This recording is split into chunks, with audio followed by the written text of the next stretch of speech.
Hello, everyone. I'm here to share a quick thought about the truth. So, in our search for truth, we go through, uh, different levels. And this video is not about the kind of truth that maybe should be better called facts or, opinions. I'm not talking about the truth you're looking for in order to win an argument or in order to convince somebody of something. I'm talking about a level that's a bit deeper of the truth, the kind of truth that sometimes you can even feel in your body, okay? And not only in your mind. So, the German philosopher Schopenhauer, he's famously quoted for saying this, that every truth has to go through three stages, yeah? So, the first one, first of all, it's ridiculed or totally ignored. Then it's violently opposed. And the last stage, it's naturally accepted as if it was there since forever. Okay. So we teach this in our instructor courses, and I don't remember in which week this appears, but all the time as we're trying to ask ourselves why we do something or trying to get to the core, what some old masters might call fundamento. Fundamentos are the foundational truths of something, right? So as we're going towards the foundational truths, many times we see this process of something, it's a new truth or a new understanding of a truth. So in the beginning it's ignored or laughed at. Then when it starts to gain popularity, the old powers, they get stressed and they violently try to uh, uh, conceal this new truth. But in the end, if it's real truth and it wins this battle, then ultimately it's accepted as the new truth, because it's not that it's better than the old truth, it's just a clear or more refined version of the truth that was available before. Okay?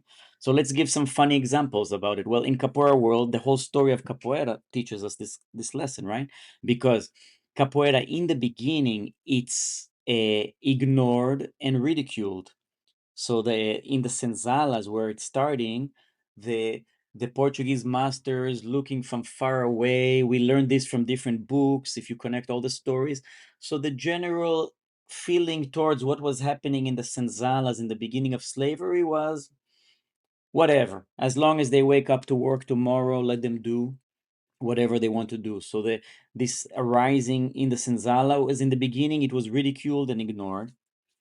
Then, once people started to understand the danger of this fight for freedom, of this new idea in the senzalas, this new wind of hope, this new wind of defying old world orders through the circle.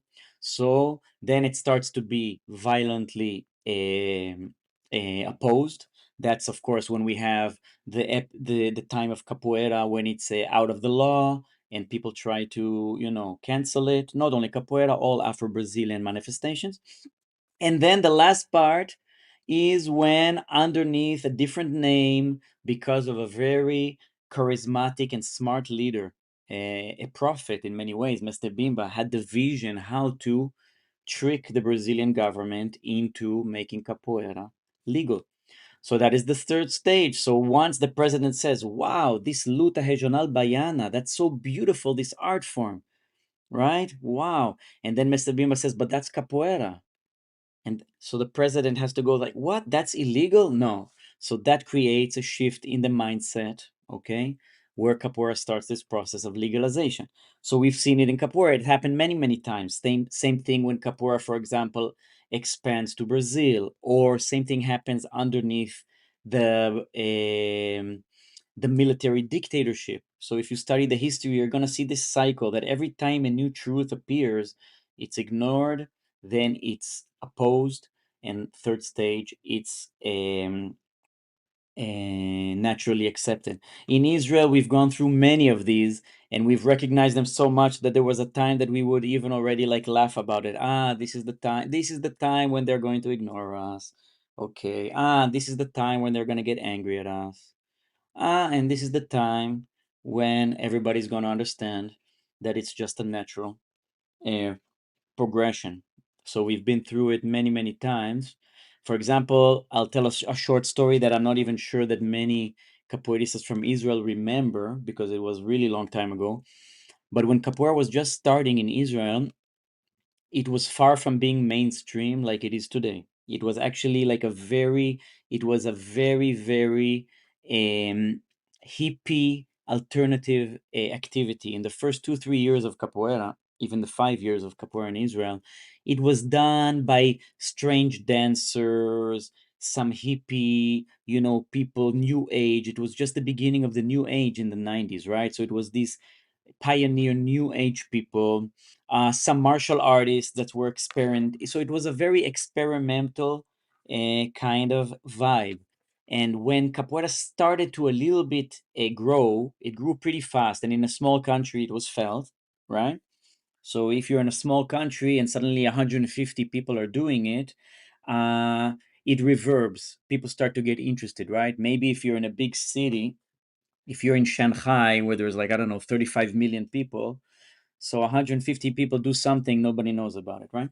But in Israel, it started to resonate. And the first attention we got from media or from people from outside this little circle of hippies was negative attention. Yeah. There was press about us that we are a cult, that we are strange people. I remember even the television one time came and there was this thing that they were making like we thought they were going to promote capoeira and see how beautiful it is, but when it came out on the news, they edited it all negative about us, like as if we're some crazy cult.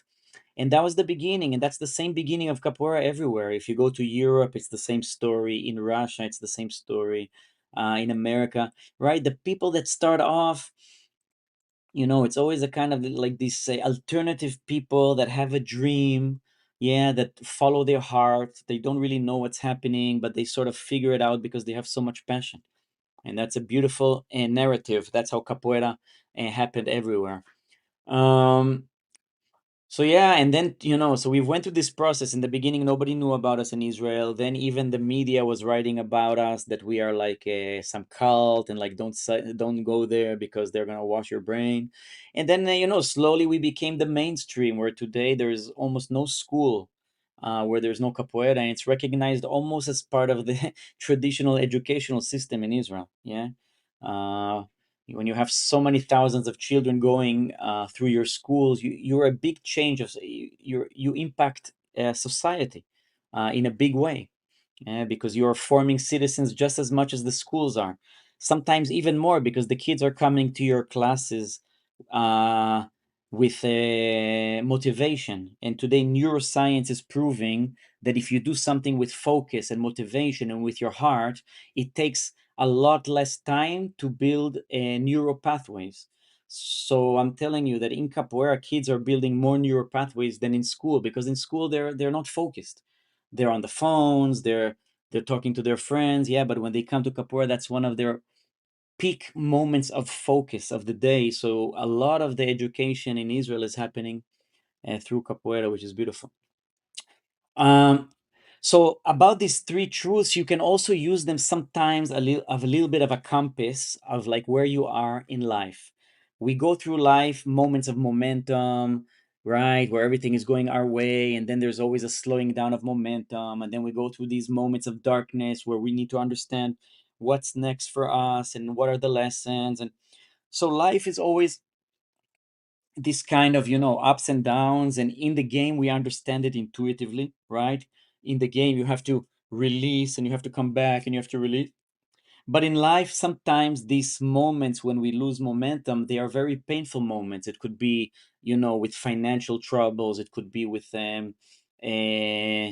health troubles, it could be in relationship ideas. So sometimes it's not like in the game, where the game is like a very very magnified and fast lesson about life, yeah. But whatever happens in a 30-second game can also happen over 10 years, for example, so in a person's life. So how can you use this concept of truth? Maybe sometimes you can understand, uh, for example, how do you know if you're working with good ideas, if the things you're thinking about, the things you're planning, if they're going in the right direction, right? So you can also analyze a little bit, how is society reacting to what I'm saying right now? Okay, so am I in the stage that people are ignoring me, and this means I need to keep working on my truth and make it clearer and test myself and refine it, right? Or maybe I'm in the stage where already my truth is pretty refined, and this is the stage where I feel a little bit of resistance. People are challenging me, people are questioning me, and this is another part of my quest where I need to see if my truth really holds up. And sometimes it doesn't, and I have to go back to stage one and study more and study more and study more, and then go again to stage two. And then when people challenge me, now I see that I have better answers, right? Or maybe I'm in stage three, where the things I am saying are starting to resonate with the people around me, with my students, right? I used to have 10 students. Suddenly, the academy has 25, 30, 40 students. People are more interested in what I'm teaching. People are more interested in my message. It resonates deeper, right? So, these are ways you can also, if you're teaching capoeira, if you're on the professional path, you can use that to analyze a little bit where you are. Maybe you're not even on this road yet. Maybe you're still building yourself, still learning, still looking for your truth, still gathering information. You're reading the books, you're doing the courses, you're training, you're traveling. You're doing this whole process to discover the essence of your practice, the essence of your capoeira. And soon you're going to have to go through this hero quest of testing your truths, yeah, because uh, you want to know that your practice holds water, right? You don't want to be living in a, in an illusion. So if you're a truth seeker, you want to know that the way you're living, the way you're moving, the way you're eating, the way you're behaving, the way you're speaking to others, the way you're playing in the hoda, the way you're playing in the game of life, you want to see that all of these things, they resonate a certain level of truth and honesty, right? And then through that, you're going to bring your personality and your little flavor to your practice. So anyway, these are things that are on my mind as 2023 is coming to a close, and I'm very, very optimistic that slowly, slowly, slowly in 2024, uh, capoeira as an art form, capoeira as a beautiful expression, is going to find positive ways to connect, and positive ways to communicate, and positive ways to share knowledge through the lineages, and the positive ways to create win-win situations for everybody. So that is my hope and my wish, and I hope to see you on this journey.